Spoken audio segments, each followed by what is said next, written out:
तो चलिए आज एक बहुत ही दिलचस्प विषय की गहराई में उतरते हैं। हाँ, आज हम बात करने वाले हैं इकोलॉजी और पॉपुलेशन पर। सुनने में ये शायद किसी बायोलॉजी क्लास का चैप्टर लगे, लेकिन असल में ये इस ग्रह के ऑपरेटिंग सिस्टम को समझने जैसा है। बिल्कुल। हमारे पास कुछ यूनिवर्सिटी लेक्चर के नोट्स हैं और कुछ रिसर्च पेपर्स भी हैं। और हमारा मकसद है इनमें से वो बातें निकालना जो हमें हैरान कर दें। हाँ, और शायद दुनिया को देखने का हमारा नजरिया भी बदल दे। हम ये समझने की कोशिश करेंगे कि एक आबादी यानी पॉपुलेशन सिर्फ कुछ जीवों का झुंड क्यों नहीं है, बल्कि ये अपने आप में एक जीती जागती सांस लेती हुई चीज जैसी है। बिल्कुल। तो चलिए इस ऑपरेटिंग सिस्टम को समझने की शुरुआत करते हैं। जब हम कहते हैं इकोलॉजी या पारिस्थितिकी, तो असल में हम किस बारे में बात कर रहे हैं? देखिए, इकोलॉजी यानी वो विज्ञान जो ये देखता है कि जीव एक दूसरे के साथ और अपने माहौल के साथ, हाँ, और अपने माहौल के साथ कैसे रहते हैं, कैसे इंटरैक्ट करते हैं।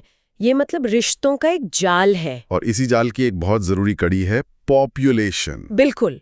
और जब मैं पॉपुलेशन कहती हूँ तो इसका मतलब सिर्फ इंसानों की गिनती नहीं है। हाँ, ये बात मुझे काफी दिलचस्प लगी। जैसे दिल्ली के सारे इंसान एक पॉपुलेशन है। सही। लेकिन दिल्ली के इंसान और मान लीजिए कबूतर, ये दोनों मिलकर एक पॉपुलेशन नहीं कहलाएंगे, है ना? एकदम सही पकड़ा। पॉपुलेशन का मतलब है एक ही प्रजाति के जीवों का समूह। एक ही स्पीशीज। हाँ, जो एक ही इलाके में रहते हैं, एक जैसे संसाधनों के लिए, जैसे खाना पानी के लिए मुकाबला करते हैं, और सबसे जरूरी आपस में बच्चे पैदा कर सकते हैं, इंटरब्रीड कर सकते हैं। बिल्कुल। तो एक तालाब में सारे कमल के पौधे एक पॉपुलेशन है, या एक जंगल में सारे हिरण, वो एक पॉपुलेशन है। और यह कमाल की बात यह है कि एक पॉपुलेशन की कुछ ऐसी खासियतें होती हैं जो किसी एक अकेले जीव की नहीं हो सकती। जैसे मेरी या आपकी जन्म या मृत्यु होती है, एक व्यक्ति का जन्म होता है। हाँ, लेकिन एक पॉपुलेशन की जन्म दर और मृत्यु दर होती है। ये दर का फर्क बहुत बड़ा है। बिल्कुल सही कहा। दर या रेट का मतलब है कि हम पूरी आबादी के साइज के मुकाबले देख रहे हैं। अच्छा। मान लीजिए 1000 लोगों की आबादी में एक साल में 50 बच्चे पैदा हुए, तो हम कहेंगे कि जन्म दर 50/1000 है। ये उस पूरी आबादी का गुण है, किसी एक व्यक्ति का नहीं। और इसी तरह सेक्स रेशियो भी, मतलब नर और मादा का अनुपात, ये भी पूरी आबादी का होता है। हाँ, किसी एक अकेले जीव का नहीं। और इसी से जुड़ा है आयु पिरामिड का आइडिया, एज पिरामिड। ये सिर्फ एक ग्राफ नहीं है। नहीं, ये तो किसी आबादी के भविष्य की भविष्यवाणी करने जैसा है।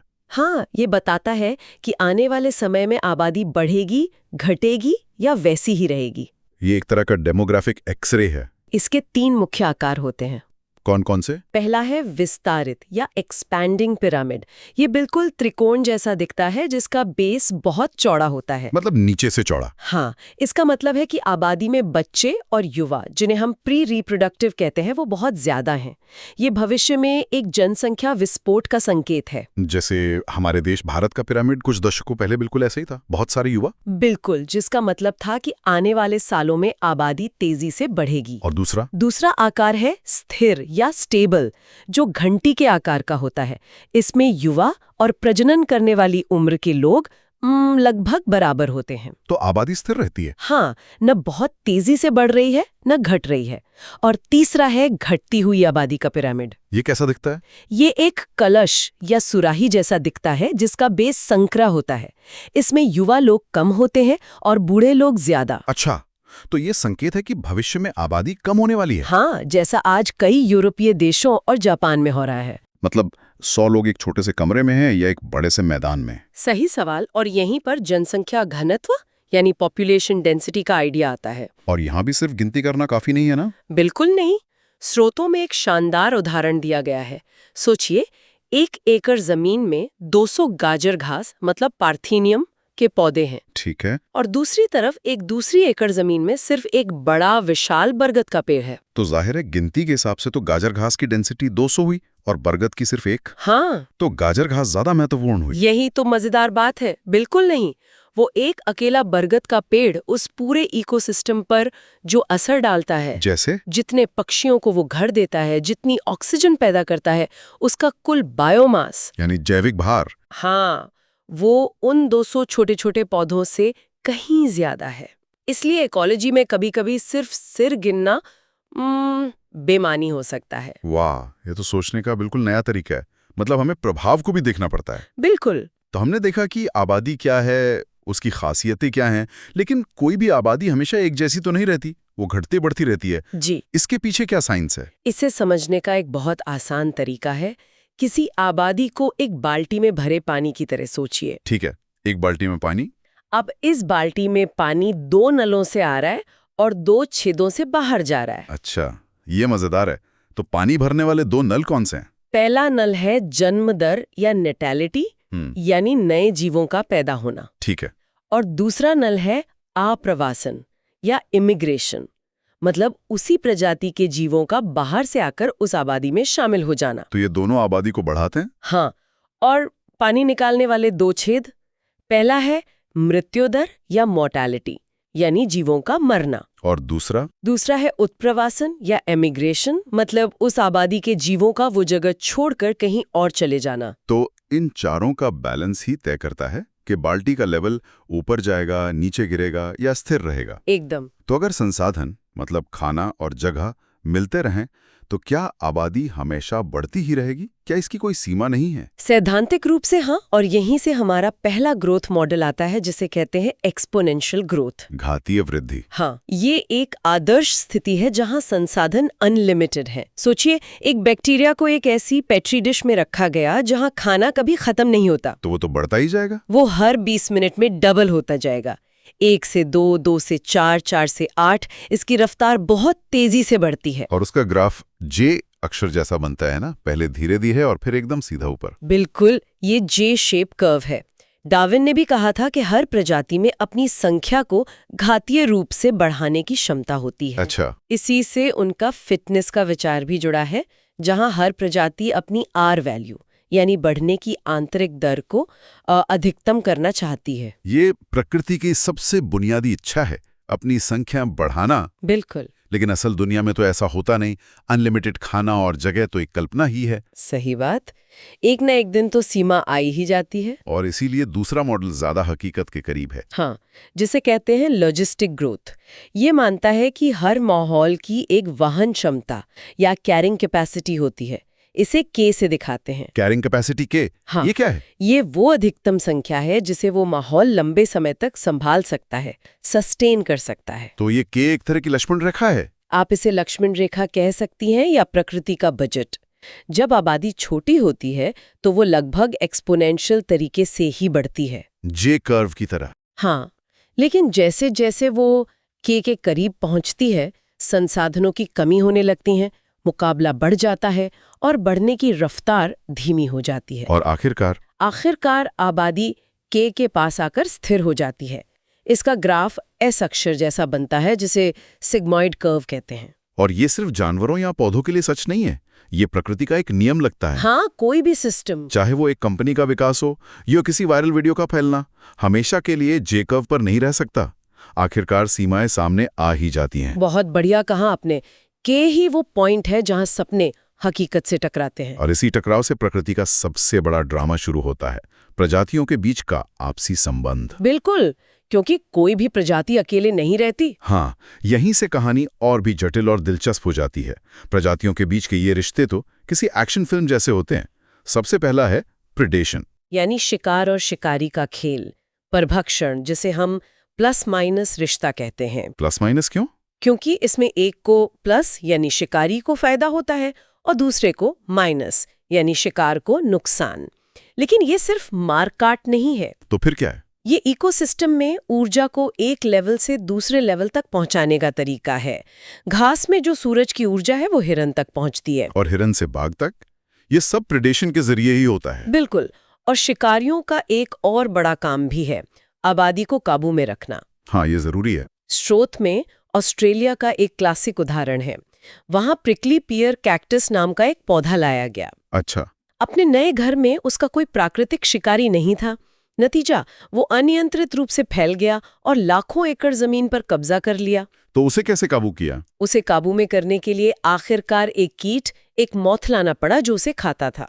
उस शिकारी ने कैक्टस की आबादी को नियंत्रण में ला दिया। लेकिन शिकार भी कोई बेचारा नहीं होता, उसने भी बचने के लिए गजब के तरीके इजाद किए हैं। हाँ, ये एक तरह की हथियारों की होड़ है।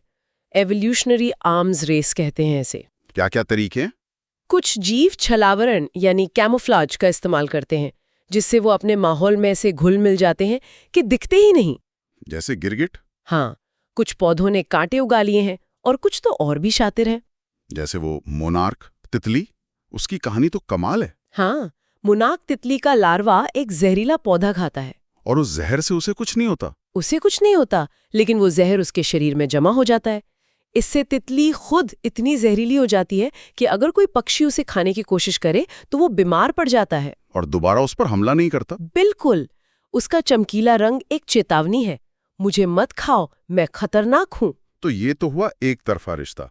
लेकिन जब दो प्रजातियां एक ही चीज के लिए आपस में लड़ें, मतलब प्रतिस्पर्धा करें, तब क्या होता है? प्रतिस्पर्धा यानी कंपटीशन एक माइनस माइनस रिश्ता है। माइनस माइनस मतलब दोनों को नुकसान? हाँ, इसमें दोनों को ही नुकसान होता है। भले ही एक जीत जाए, लेकिन लड़ाई में ऊर्जा तो दोनों की खर्च होती है। गॉस का एक मशहूर सिद्धांत है कॉम्पिटिटिव एक्सक्लूजन। ये क्या कहता है? ये कहता है कि अगर दो प्रजातियां एक ही सीमित संसाधन के लिए लड़ेंगी, तो जो प्रजाति थोड़ी भी बेहतर होगी वो आखिरकार दूसरी प्रजाति को उस इलाके से खत्म कर देगी। मतलब दो प्रजातियां एक ही कुर्सी पर नहीं बैठ सकती? बिल्कुल, लेकिन प्रकृति में हमेशा ऐसा नहीं होता। प्रजातियों ने इसका भी एक बहुत चालाकी भरा हल निकाल लिया है। लड़ने के बजाय समझौता? हाँ, और उसे कहते हैं संसाधन विभाजन या रिसोर्स पार्टीशनिंग। इसका सबसे अच्छा उदाहरण मैकार्थर नाम के वैज्ञानिक की स्टडी है। उन्होंने क्या देखा? उन्होंने देखा कि वाबलर्स नाम की चिड़िया की 5 अलग-अलग प्रजातियां एक ही पेड़ पर आराम से रह रही थीं, बिना लड़े। ये कैसे मुमकिन हुआ? वो सब एक ही पेड़ पर क्या खा रही थी? यही तो खोज थी। मैकार्थर ने पाया कि उन्होंने पेड़ को आपस में बांट लिया था। बांट लिया था? कैसे? कोई प्रजाति पेड़ के सबसे ऊपरी हिस्से के कीड़े खाती थी, कोई बीच के, तो कोई तनी के पास के, कुछ पत्तों के नीचे शिकार करती थीं, कुछ ऊपर। अरे वाह! उन्होंने एक ही संसाधन को अलग-अलग तरीकों से इस्तेमाल करना सीख लिया। उन्होंने लड़ाई से बचने के लिए टेबल मैनर्स सीख लिए। तो वो एक ही रेस्टोरेंट में खा रहे थे, लेकिन अलग-अलग टेबल पर। कमाल है। बिल्कुल। लेकिन स्रोत में एक ऐसे रिश्ते का भी जिक्र है जो इन सबसे ज्यादा अजीब और नाटकीय है, लैंगिक छल, सेक्सुअल डिसीट। ये तो धोखे की इंतहा लगती है। हाँ, ये प्रकृति के सबसे अनोखे धोखों में से एक है। भूमध्य सागर के इलाके में ऑफ्रिस नाम का एक ऑर्किड का फूल होता है। ऑफ्रिस ऑर्किड?